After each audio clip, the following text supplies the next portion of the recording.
Varicose veins కి సరైన చికిత్స కోసం సంప్రదించండి ఎవిస్ హాస్పిటల్. నమస్తే రమగారు. నమస్తే జయ. రమగారు, ఏదైనా సిరీస్ స్టార్ట్ చేద్దామండి. చందమామ కథలో ఒక సీరియల్ చెప్తాం, ముగ్గురు మాంత్రికులు. ఇది యాక్చువల్గా అరేబియన్ నైట్స్ నుంచి తీసుకున్నదే ఈ కథ. మొదట్లో నాకు తెలీదు, చాలా ఏళ్ల పాటు తెలియకుండానే ఉంది. అరేబియన్ నైట్స్ చాలా చదివాను కదా, ఇవాళ రేపు చాలా పుస్తకాలు చదివాను, అందులో నుంచి తెలిసిందనమాట. అరేబియన్ నైట్స్లో ఉన్న కథ, దాన్ని బాగా రూపం మార్చిన కథ ఈ ముగ్గురు మాంత్రికులు. ట్రీట్మెంట్ మారిపోయింది, బేస్ అదే అన్నమాట. మనకు అట్లా కనపడతాయి కదా, ఒక కథని తీసుకోవడం, దాన్ని ట్రీట్మెంట్ మార్చి కొత్త కథ తయారు. అవును. అయితే ఈ అరేబియన్ నైట్స్లో ఉన్న కథ చాలా వింతగా ఉంటుంది. మనం ముగ్గురు మాంత్రికుల పేర్లతోటే చెప్పుకోదు, బాగుంటుంది స్టోరీ. పూర్వం అవంతి నగరంలో ఒక జాలరి ఆయన ఉండేవాడట. ఓకే. ఆయన చాలా పెద్ద ఎత్తున వ్యాపారం చేసేవాడు. ఫిషరీస్ చాలా పెద్ద ఎత్తు వ్యాపారం ఉండేది ఆయనకి. లక్షదత్తుడు, జీవదత్తుడు, పింగళుడు అని ముగ్గురు కుమారులు ఉన్నారు. బాగున్నాయి పేర్లు. అయితే చనిపోయే నాటికి ఆయనకి చాలా ఆస్తి చాలా సంపాదించాడు. చనిపోతూ ముగ్గురు పిల్లలకి, భార్యకి 4 వాటాలు వేసి ఆస్తిని పంచిపెట్టాడు. ఆయనకి తెలుసు లక్షదత్తుడు, జీవదత్తుడు ఇద్దరు పనిచేసేవాళ్ళు కాదు, డబ్బు విపరీతంగా ఖర్చు పెట్టేవాళ్ళు. తండ్రి పెంపకాలు, కొన్ని చోట్ల తండ్రుల దగ్గర తండ్రి డబ్బు అంతా ఉడాయించేస్తారు, వీళ్ళ సొంత డబ్బు కూడా ఉడాయించుకునే రకాలు. అందుకని తల్లికి చిన్నపిల్లాడికి అన్యాయం జరగకుండా, వాడికి 20 ఏళ్ళు కూడా రాలా పింగళుడికి, ఇంకా చిన్నపిల్లాడు. వీళ్ళిద్దరు బాగా పెద్దవాళ్ళు. అందుకని ఏం చేశాడు, పింగళుడికి 1 వాటా, భార్యకు 1 వాటా, ఇంకో 2 వాటాలు పెద్దవాళ్ళిద్దరికి 4 వాటాలు వేసి ఆస్తి అప్పచెప్పాడు. తర్వాత ఆయన చనిపోయాడు. చనిపోయాక ఈ పింగళుడు, జీవదత్తుడు, లక్షదత్తుడు ఇద్దరు వాళ్ళ దారిన వాళ్ళు గోల్డంతా కులాసాగా అక్కడికి ఇక్కడికి ట్రిప్పులు వెళ్ళటాలు, వాళ్ళని వీళ్ళని తీసుకుని తాగడానికి వెళ్ళటాలు, వాటలు విపరీతంగా ఖర్చు పెట్టేశారు. డబ్బంతా అయిపోయింది. ఈవిడ ఏం చేసింది, పింగళుడు ఒక్కడే ఉంటాడు చిన్నపిల్లాడని, వాళ్ళిద్దరికి గింసారాలు ఉన్నాయి, లేకపోయినా వాళ్ళు ఎవరో ఒకళ్ళతోటి కలిసి ఉంటారు. పింగళుడితో పాటే ఉండేది. ఆవిడ ఆస్తి, పింగళుడు ఆస్తి ఇద్దరు వీళ్ళ దగ్గరే ఉండేది. ఈ లక్షదత్తుడు, జీవదత్తుడు ఏం చేశారంటే, సొమ్మంతా ఖర్చు అయిపోయాక ఒకరోజు వాళ్ళ అమ్మ దగ్గరకు వచ్చి, నీ ఆస్తి మాకు ఇచ్చేయమని గొడవ పడ్డం మొదలుపెట్టారు.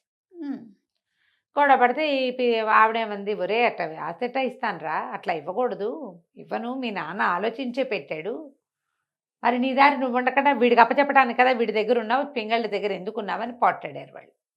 ఆవిడేమంది, అట్టగాదురా, వాడు చిన్నపిల్లాడు, చిన్నవాడు, అమ్మతోడు కావాల్సిన వయసు, ఇంకా మీ నాన్న పోయి నేను వాడిని వదిలిపెట్టేస్తే వాడు ఎట్టా ఉంటాడు, అందుకని వచ్చి ఉన్నానంటే వాళ్ళు ఒప్పుకోవాలి. వాళ్ళ అమ్మతో పోట్లాడి యుద్ధం చేసి కొట్టినంత పని చేశారు.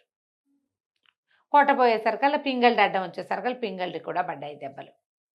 తల్లి పరిగెత్తుకుంటూ పారిపోయి చుట్టుపక్కల వాళ్ళని కేకేసుకొస్తే అందరూ వచ్చి విడదీసి వాళ్ళిద్దరిని కేకలు పెట్టి పంపించేశారు. పంపిస్తే వీళ్ళేమన్నారు, మిమ్మల్ని అంత తేలిగ్గా వదులుతామనుకున్నావా, నీ దగ్గర ఉన్నది రేపొద్దున నువ్వే వాడికి ఇచ్చేస్తావో వాడే లాక్కుంటాడో మాకు తెలీదు, మాకు ఇప్పుడు కావాల్సిందే, నిన్ను కోర్టుకు లాగుతామని చెప్పారు. న్యాయస్థానానికి లాగుతామన్నారు. న్యాయస్థానానికి మొదలుపెట్టారు. అక్కడ ఉన్న జడ్జి గారు ఎవరో వీళ్ళ దగ్గర డబ్బులు తిని ఆస్తంతా వీళ్ళిద్దరికీ అప్పచెప్పాలని చెప్పాడు. చెప్పేసరికల్లా వాళ్ళ అమ్మేమంది, ఒరే నాయన అట్ట ఇస్తానరా, ముగ్గురుంటే 3 వాటాలు ఇవ్వమనాలి, పెద్దవాళ్ళిద్దరికీ ఇవ్వు, నువ్వు కావాలంటే వీడి దగ్గర ఉండు అన్నమాట ఏమిటి, అట్లా ఎట్లా, తప్పు కదా, నన్ను పంచుకోవాలి, ఆస్తిని పంచుకోవాలి, పోనీ నన్ను పంచుకోపోయినా పర్వాలే, ఆస్తి అయినా పంచుకోవాలిగా, అమ్మ నువ్వు ఉంచుకుని ఆస్తి మాకు ఇచ్చి అనేసరికల్లా ఇచ్చేయమన్నాడు కోర్టు జడ్జి కూడా. అమ్మంది, నువ్వు ఇంకో కోర్టులో వెయ్యి, ఈ న్యాయస్థానం కాకపోతే ఇంకో న్యాయస్థానం, అక్కడికి పోయారు. ఈ న్యాయస్థానం, ఆ న్యాయస్థానం, అది ఇది ఇది ఇది వేసి అప్పీళ్ళు తిరుక్షవరమైంది. వాళ్ళ దగ్గర లక్షదత్తుడికి, జీవదత్తుడికి ఉన్న డబ్బంతా అయిపోయింది. అప్పులు తెచ్చిన డబ్బంతా అయిపోయి అప్పులు వాళ్ళు ఎక్కడ కనపడితే అక్కడ తన్నేలాగా ఉన్నారు. పింగళుడికి కూడా చాలా ఖర్చు అయిపోయింది. తగాదాలు, వీళ్ళు కొట్లాటలకు వచ్చేసేవాళ్ళు, రాత్రిళ్ళు వచ్చి కొట్టడం, మీద పడటం, గందరగోళం.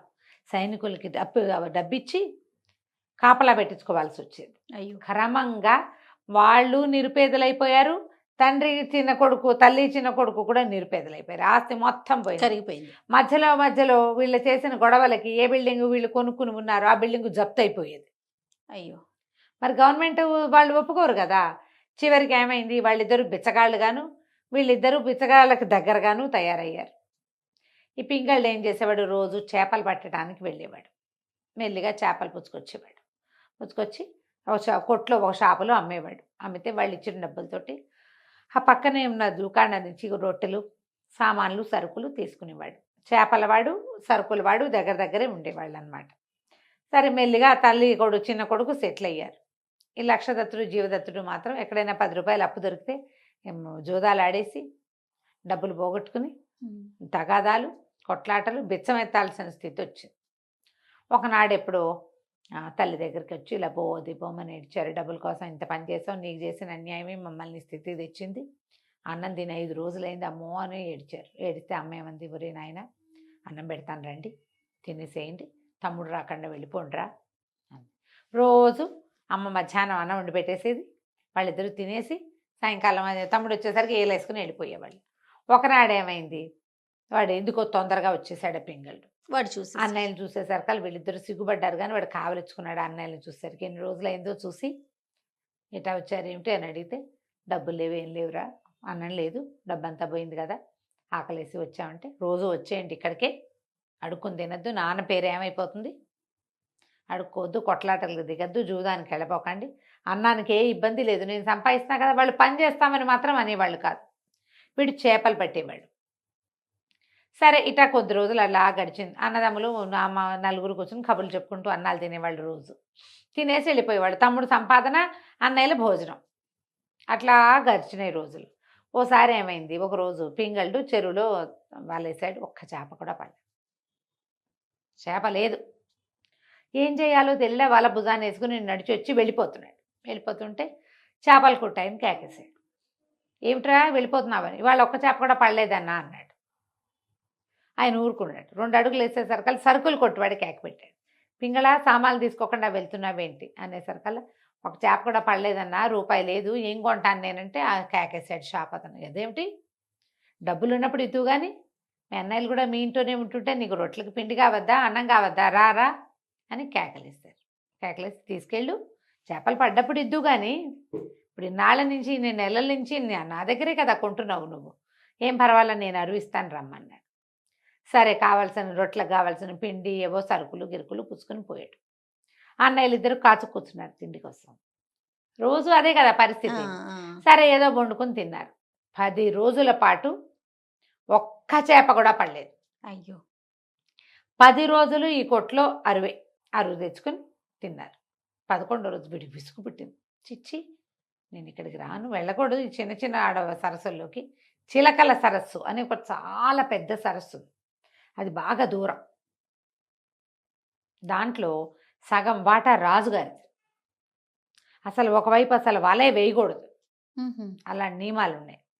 అయినా అది దూరం కూడా. రాజుగారి కోసమే కొన్ని చేపలు పెంచబడతాయి కూడా అందులో. ఫలానా ఒక రకం ఉంది, ఏదో పేరు, ఆ పేరు గల రకం కనుక పడితే అది రాజుకు అప్పచెప్పి మిగిలినది తీసుకోవాలి. అది కనుక రాజుకు అప్పచెప్పకపోతే మిగిలినది తీసుకోవడానికి కూడా వీల్లేదు, తిన్నది కూడా గక్కిస్తారు. అలాంటి సిద్ధాంతం ఉంది ఆ ఊళ్ళో. వీడు చిలకల సరస్సుకి వెళ్ళాడు.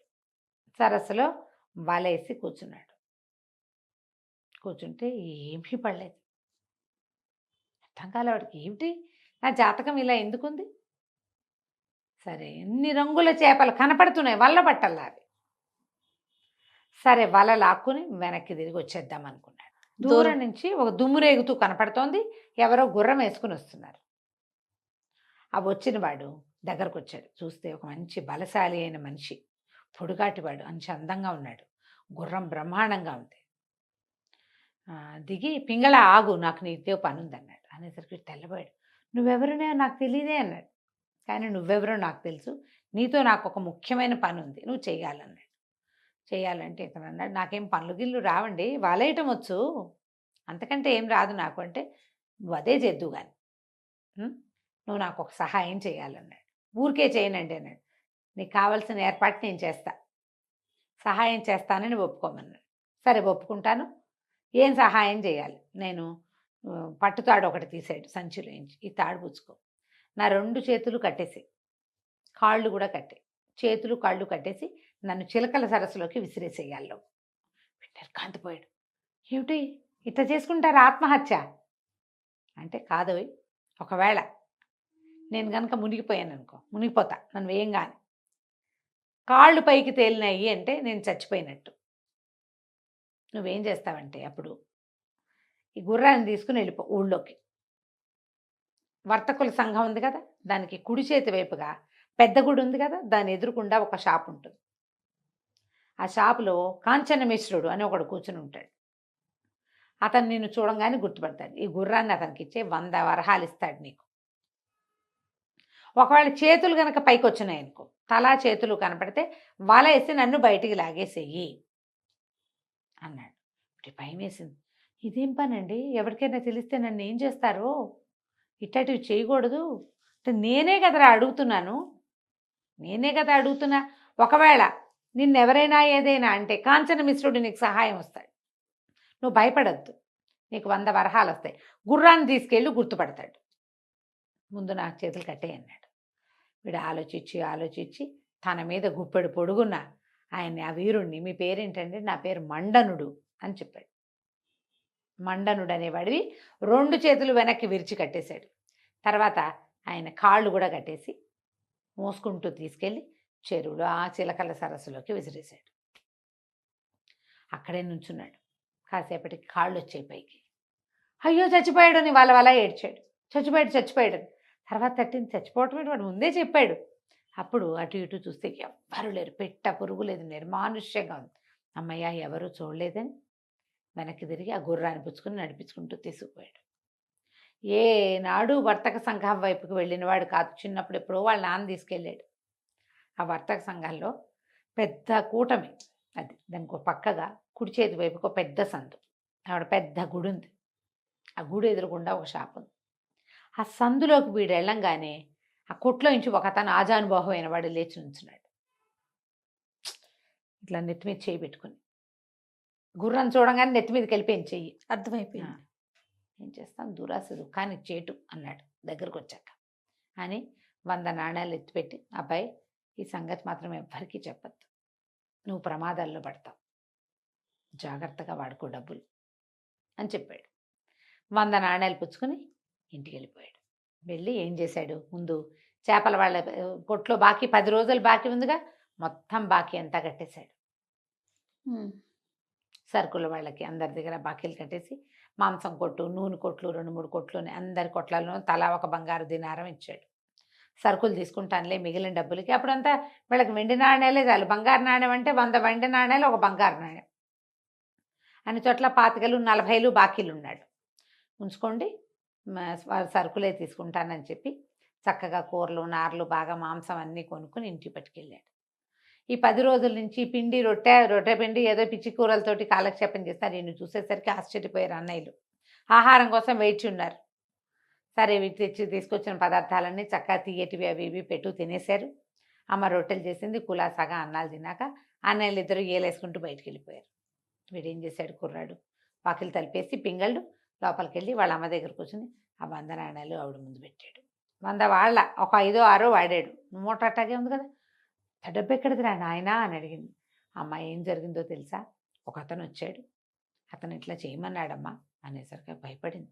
కొంప మునిగిపోతుందిరా, వాడు అడిగినా ఇది హత్య, ఈ డబ్బులేమిటి, వాడంతటి వాడు చచ్చిపోవటం ఏమిటి, ఈ డబ్బులు ఇమ్మంటం ఏమిటి, ఆ 3వ వాడెవడో తెలీదు, వాడు నిన్నేం చేయబోతాడో రేపొద్దున, మీ అన్నయ్యలకు కానీ తెలిసిందంటే కొంప మునిగిపోతుందిరా అంటే, అమ్మ డబ్బులు దాచిపెట్టు, జాగ్రత్తగా వాడుకుందాం, ఈ లోపల నేను చేపలు పడుతూనే ఉంటా, అవేం మాన్ను ఆ పనులన్నీ అని చెప్పాడు. సరే ఏమైంది, వాళ్ళ అమ్మ అంది, అట్లాగే 100 నాణ్యాలు వచ్చాయి కదా, 3 రోజులు బతుకుతాం వీటితోటి, జాగ్రత్తగా వాడుకుందాం, మన దగ్గరే ఇవి ఉన్నట్టు నరమానవుడికి వాసన తెలియనివ్వను, నువ్వు కూడా తెలియనివ్వద్దు, చిలకల సరస్సు వైపుకి వెళ్ళొద్దు అన్నది. సరేనన్నాడు. పొద్దున్న లేచి వల భుజాన్ని వేసుకుని 4 అడుగులు వేస్తే వీడి బుద్ధి చిలకల సరస్సు వైపుకే లాగింది. 10 రోజులు వేసాము, ఏవీ రాలేదు. 11వ రోజు చూడండి వచ్చింది. అందుకని అటువైపే బయలుదేరాడు. తీరా అటు వెళ్ళేసరికి అక్కడ ఒక్క చేప కూడా పడలేదు. 4 అయ్యేసరికి దూరం నుంచి ఒక గుర్రం వస్తుంది. మళ్ళీ స్టార్ట్. ఏమైందో వచ్చే భాగంలో తెలుసుకుందాం మనం. భలే ఇంట్రెస్టింగ్ ఉందండి. రైట్ రమ్మ గారు, నమస్తే. నమస్తే.